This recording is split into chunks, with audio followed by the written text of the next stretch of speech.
SB news channel प्रस्तुत आजच्या ठळक घडामोडी। राज्य सरकारला धडकी, पुण्यातील रस्त्यांवर जनसागर, मराठ्यांची लाट मुंबईच्या दिशेने, मराठा आरक्षणावर तोडगा काढू, मुख्यमंत्री शिंदे। गोळ्या झाडल्या तरी चालतील, हटणार नाही, जरांगे यांचा इशारा, आरक्षणापासून रोखू शकत नाही।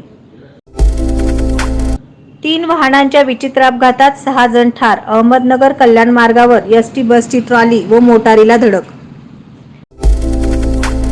बारामती अॅग्रोच्या व्यवहारात गैरप्रकार झाल्याप्रकरणी रोहित पवारांची ईडी चौकशी, 10 तासाहून अधिकारी सरबत्ती, कार्यकर्त्यांची घोषणापाशी।